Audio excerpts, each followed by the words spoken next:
Je vais vous montrer les outils divers de Duik, parce qu'il y a plein de petites choses qui peuvent être utiles et que c'est bon de connaître.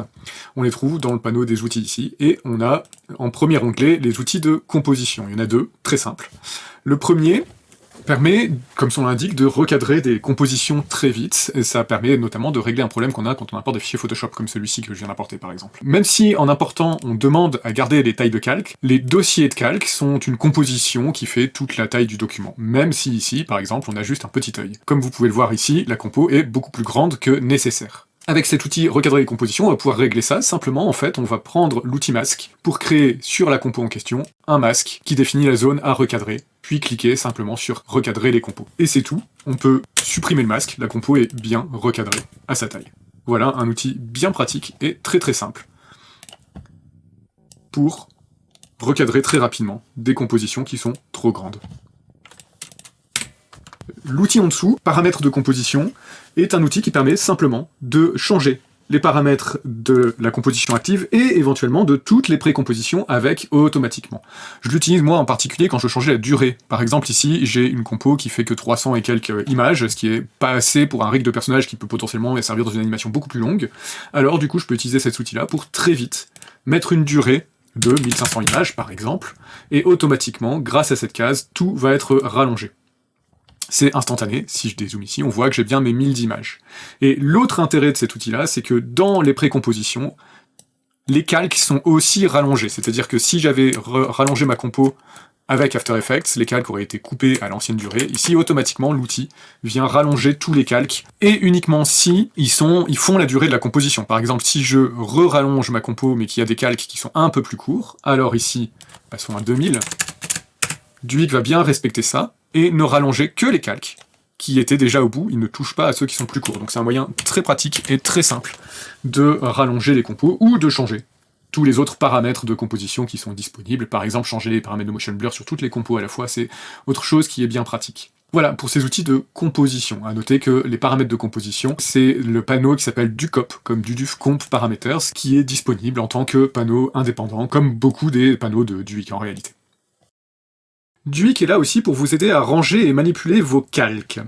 Dans le panneau des outils, on a l'onglet calque pour ça, ou bien, disponible à part en panneau indépendant, le Duik Layer Manager, que je conseille de garder sous la main en fait, parce qu'une fois qu'on a pris l'habitude de l'utiliser, il devient très souvent utile. La première ligne de ce Layer Manager permet de créer des calques en tout genre en fait. Le premier bouton va créer un objet nul, mais contrairement aux objets nuls d'After Effects, c'est un objet nul qui est fait avec un calque de forme, ce qui veut dire qu'il ne crée pas de solide dans le projet, ce qui permet de garder le projet un peu plus propre. Et de la même manière, le deuxième bouton va créer un solide en calque de forme, sans, encore une fois, créer de solide dans le projet, ce n'est pas nécessaire. L'intérêt de ces solides en calque de forme, c'est aussi qu'on peut changer leur couleur beaucoup plus facilement, comme pour n'importe quel calque de forme, et on peut aussi changer leur taille très facilement, grâce aux paramètres de taille, voire même l'animer du coup. Alors évidemment, comme c'est un calque vectoriel, il faut savoir que ces solides en calque de forme peuvent a priori surprendre quand on va utiliser certains effets par rapport à des vrais solides. Par exemple, si je prends un damier, quand je vais déplacer le solide, le damier, lui, ne se déplace pas. C'est parce qu'on le crée non plus sur un solide, mais sur un calque de forme. Il y a plusieurs méthodes pour contourner ça, qui peuvent du coup en plus être bien pratiques. Première méthode, on peut venir sélectionner la propriété qui permet de déplacer le damier dans l'effet. C'est-à-dire ici, ce qui s'appelle l'ancrage.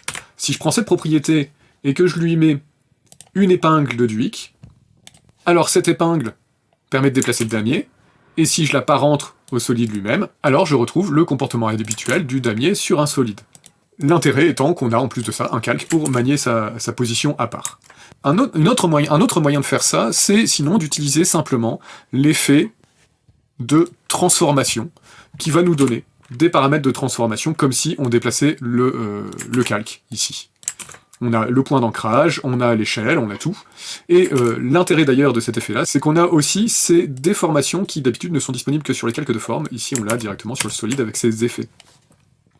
et sinon on retrouve tous les paramètres de transformation habituels. D'ailleurs, petite astuce, cet effet de transformation est très utile pour faire tourner des effets qu'on ne peut pas tourner, qui n'ont pas de paramètres de rotation. Par exemple, ici le damier, il n'y a aucun paramètre pour faire tourner cet effet. Et ça, on peut le faire facilement en faisant un sandwich, simplement en venant dupliquer l'effet de transformation, et en mettant un avant et un après l'effet. Et ensuite, on a juste une petite expression à faire entre les deux. C'est que je vais demander au deuxième effet de transformation, dans la rotation, je vais ajouter une expression qui va être moins la valeur de rotation du premier effet de transformation. C'est tout. Et maintenant, quand je vais utiliser la rotation du premier effet, je tourne l'effet qui est contenu dans le sandwich, ici en l'occurrence le damier. Voilà comment on peut orienter un effet qui n'a pas de paramètre d'orientation. C'est une astuce bien pratique. Revenons à Duik. Donc le deuxième bouton de notre panneau de calque crée des solides, et le troisième va de la même manière créer des calques d'effets. Par exemple ici je vais mettre un flou. Et donc ce calque d'effet, encore une fois, ne crée pas de solide dans le projet, parce que ça utilise un calque de forme, comme pour le solide et le nul à la mode Duik. Les 5 boutons suivants permettent en un clic de créer des formes au milieu de la compo, c'est-à-dire que ça crée un calque de forme avec la forme demandée, bien centrée, et avec les bonnes proportions. Donc un cercle, un carré parfait, un carré avec des bords arrondis, pentagone, et une étoile. Voilà, ce qui permet de créer rapidement des calques de forme avec une forme bien centrée. Ça va plus vite que de le faire avec les outils de forme d'After Effects. Ensuite, on peut créer un os personnalisé de Duik. On peut créer un contrôleur de base tout simple. Mettre un 0 sur un calque. Le bouton suivant, c'est le bouton 0, qui se retrouve tout au fond de la composition. Et enfin, créer un locateur, qui est un objet qui sert à donner les informations de transformation de n'importe quel calque. C'est-à-dire que sur mon locateur, je vais pouvoir sélectionner par exemple la bouche du personnage, ou, plus intéressant, un calque qui n'est pas centré, le contrôle pour l'antenne. Et en fait, ce locateur, si je regarde ses propriétés de transformation, il prend exactement les valeurs de l'antenne, et il me donne ses propriétés de transformation, position, rotation et compagnie, même si mon calque a un lien de parenté. C'est-à-dire que quand j'ai un lien de parenté, les coordonnées ici changent, ne sont plus les coordonnées du calque dans la compo, le locateur, lui, me donne toujours les coordonnées par rapport à la composition. Ce qui peut servir en expression, à faire des liens, à faire plein de choses. Donc le locateur extrait, entre guillemets, les informations de transformation de n'importe quel calque et les donne par rapport à la composition. Donc ça, c'est cette première ligne qui permet de créer des calques. Vous voyez quand vous créez des calques avec Duik, que Duik a une manière de les nommer, de les taguer, de les grouper pour vous aider à ranger tout ça. Et en fait, la partie suivante va permettre de faire ça sur tous vos calques, va vous aider à les ranger, les regrouper, les taguer. Notamment créer des groupes qui sont compatibles avec le script Dugre, facilement et automatiquement. Dugre étant un autre script que vous pouvez télécharger sur rxlaboratory.org gratuitement. J'ai ici une composition avec des calques qui ont leur nom d'origine, leur nom Photoshop, qui n'ont pas de tag, qui n'ont rien de particulier. Et en fait, si je prends certains de ces calques et que je clique sur Auto Rename et Taguer, Duik va, à partir de ce qu'il trouve sur le calque dans le nom, les renommer, les taguer automatiquement pour les prendre en compte, comme s'ils avaient été créés par Duik. Il va utiliser la nomenclature habituelle de Duik. Et du coup, dans Dugre, vous voyez apparaître les groupes correspondants, notamment un groupe pour les contrôleurs et un groupe droite, puisqu'il y en a qui étaient faits pour le côté droit du personnage dans cet exemple. Duik utilise un algorithme intelligent, entre guillemets, pour faire ça. Si je sélectionne aucun calque et que je clique sur Auto Rename, alors Duik va faire ça sur tous les calques de la composition, et vous allez voir que pour tous ces calques, il va détecter quand il a affaire à un contrôleur pour en faire un contrôleur de Duik automatiquement. Il va détecter le côté droit, le côté gauche, éventuellement devant, derrière. Il va détecter comme ça un peu tout ce qu'il trouve pour automatiquement ajouter les tags manquants et les groupes et renommer les calques par rapport à la nomenclature de Duik. Quand les calques sont gérés comme ça par Duik, ils peuvent paraître du coup plus compliqués à renommer ou à modifier, et c'est pour ça qu'il y a les options en dessous dans ce Layer Manager. Alors, quand je prends un certain nombre de calques ici, je peux changer le type de calque. Si par exemple ici ce ne sont pas des contrôleurs, mais je veux que ce soit considéré comme des objets nuls, par exemple, je vais choisir nul ici, appliquer, et Duik les transforme pour qu'ils soient considérés comme des objets nuls, et il met le label habituel des objets nuls. Je vais les remettre en contrôleur, appliquer. Je peux changer leur localisation et leur côté, la localisation étant une information devant, derrière, dessus, dessous. Par exemple ici, si je le passe front devant, alors ils sont devant. Et je peux changer leur côté, droite, gauche ou aucun. Par exemple, ici ils sont à droite, je peux les passer à gauche. On peut donner un nom de groupe, qui en général est le nom du personnage, mais ça peut être n'importe quoi, ça va être un groupe en plus qu'on va ajouter. Par exemple, ici, je vais mettre un personnage. Et ce nom de groupe se retrouve au début du nom et est utilisé dans les groupes de Ducre. Le nom tout court étant la partie unique du nom du calque, par exemple ici, je peux renommer ça chose. Voilà. Et donc avec ce panneau-là, on va pouvoir facilement renommer et changer un peu tous les paramètres de ces calques. Si jamais on veut utiliser tous les paramètres d'un calque pour les appliquer à un autre, alors je peux simplement pick selected layer, prendre les infos du calque sélectionné, pour les appliquer à un autre, en choisissant quels paramètres je veux appliquer. Voilà le Layer Manager qu'on retrouve soit en panneau individuel, soit dans Duik, dans les outils calque, qui est bien pratique, notamment ce Auto Rename et Tag, qui va vraiment vous permettre de bien ranger, bien renommer tous vos calques tout le temps. Les outils de texte dans Duik sont des choses toutes simples mais bien pratiques qui vont permettre de renommer divers éléments et chercher, remplacer du texte dans tout le projet ou dans la composition active. Alors, le renommer peut servir à renommer des calques si jamais vous n'utilisez pas le gestionnaire de calques de Duik, et à ce moment-là, vous pouvez assez facilement renommer plusieurs calques d'un coup. Par exemple, ici, si je voulais enlever la partie contrôle au début des noms, j'enlèverais les 1, 2, 3, 4, 5 premiers caractères. Et ça me permet par exemple facilement d'enlever ici le préfixe sur ces calques. Et si je voulais les numéroter, je pourrais venir ici numéroter les calques à partir du numéro 5 par exemple, en ajoutant un underscore comme suffixe. Et donc j'ai un underscore et le numéro commençant à 5 par exemple. On peut aussi, comme ça, de la même manière, utiliser ce système de préfixe et de suffixe pour ajouter des infos sur les noms des calques. Par exemple, si je veux que tout ça soit du côté gauche, je vais pouvoir ajouter le suffixe espace gauche. Voilà, c'est tout bête. Ce qui est bien pratique sur cet outil-là, c'est surtout qu'il fonctionne sur les coins de marionnettes. Donc on peut faire la même chose pour renommer d'un coup plein de coins de marionnettes. Et aussi, si on veut, les items du projet, c'est-à-dire tous les items qui sont listés ici dans le panneau projet. Le chercher et remplacer fonctionne un peu sur le même principe. Je vous montre ici, par exemple, sur ce personnage-là, si dans le gestionnaire de calque, je fais un renommage automatique de tous les calques, alors je vais voir qu'il y en a certains contrôleurs ici qui sont mal détectés, qui ne sont pas des contrôleurs, parce que le préfixe est mal nommé. Il y a une faute de frappe, c'est CRTL au lieu d'être CTRL. Donc là, je peux annuler et utiliser ce chercher et remplacer dans les noms des calques, de la composition active sur tous les calques. Je vais pouvoir chercher CRTL pour remplacer par le bon préfixe qui est CTRL, et chercher, remplacer. Et maintenant, tout est corrigé, et du coup, l'auto-renommage va fonctionner correctement, puisque ici, Duik trouve le bon préfixe. Voilà un exemple d'usage de ce chercher et remplacer tout simple, sachant qu'on peut faire ça dans les noms des calques, dans les noms des items du projet, dans les noms des effets aussi, l'outil est aussi capable de chercher et de remplacer dans les calques de texte, c'est-à-dire que si j'ai des calques de texte machin, truc et bidule, je vais pouvoir facilement ici, par exemple, toujours dans la composition active, remplacer tous les machins par des trucs.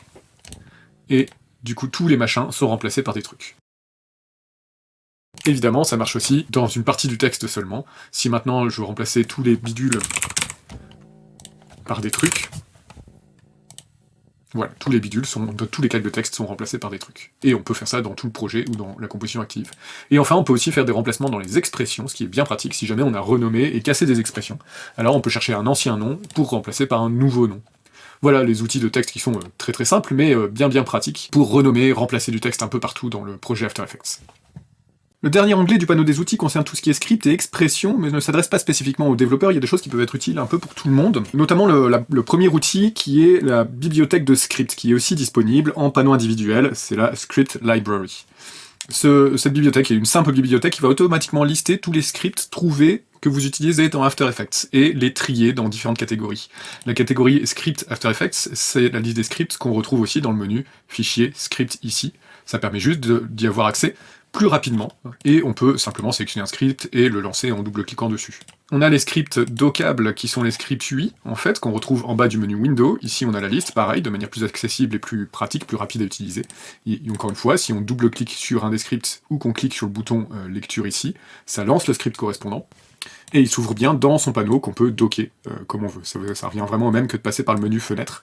Simplement, c'est plus rapide et plus pratique. On a les scripts qui sont lancés avec l'arrêt d'After Effects et les scripts qui sont lancés automatiquement au démarrage d'After Effects.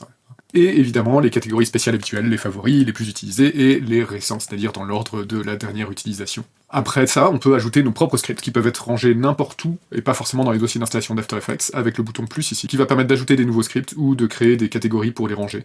Et chacun des scripts qu'on a ici, on peut choisir une icône, on peut changer sa catégorie, le marquer comme favori, et renommer l'entrée dans le menu. Voilà, c'est tout bête.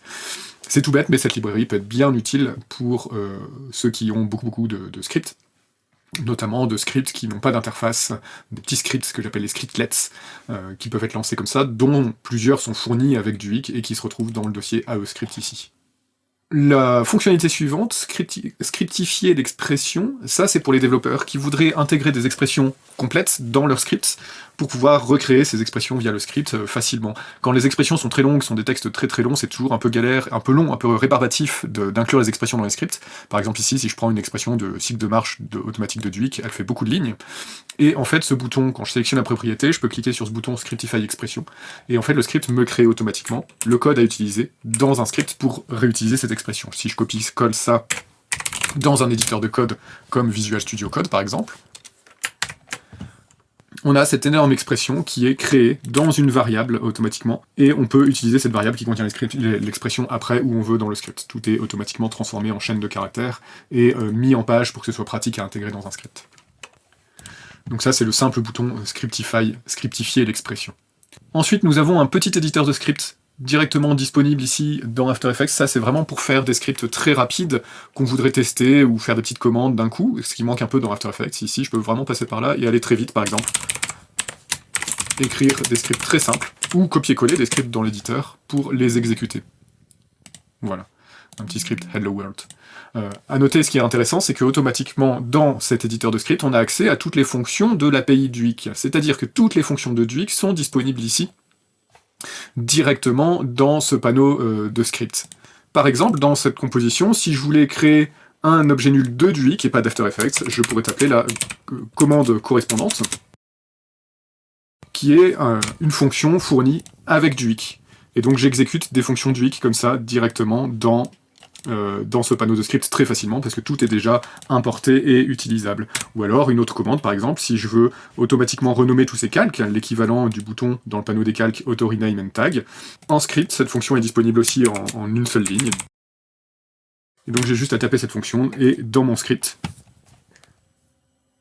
je peux l'utiliser comme je veux grâce à l'API Duik qui contient absolument tout ce que fait Duik et elle est très facile à utiliser. Soit dit en passant, si vous voulez connaître toutes les fonctions de l'API de Duik et savoir un peu comment l'utiliser, là elle est entièrement documentée en ligne sur duik.rxlab.io. C'est la doc complète de cette API Duik avec la liste de tout ce qu'on peut faire grâce à Duik. Et même bien plus, puisqu'il y a aussi des outils pour créer des interfaces de script. En fait, il y a tout ce que Duik a besoin pour fonctionner. Donc vous avez ici toutes les fonctions de Duik, disponible et documenté. Et enfin, le bouton Edit Expression, c'est encore quelque chose pour les très grosses expressions. Si je reviens sur mon expression de cycle de marche ici, l'éditer dans After Effects, c'est vraiment problématique, parce que l'éditeur d'expression est vraiment très mal foutu. Et si on préfère utiliser un bon éditeur, externe à After Effects, par exemple Visual Studio Code, je peux simplement cliquer sur la propriété et cliquer sur Edit Expression.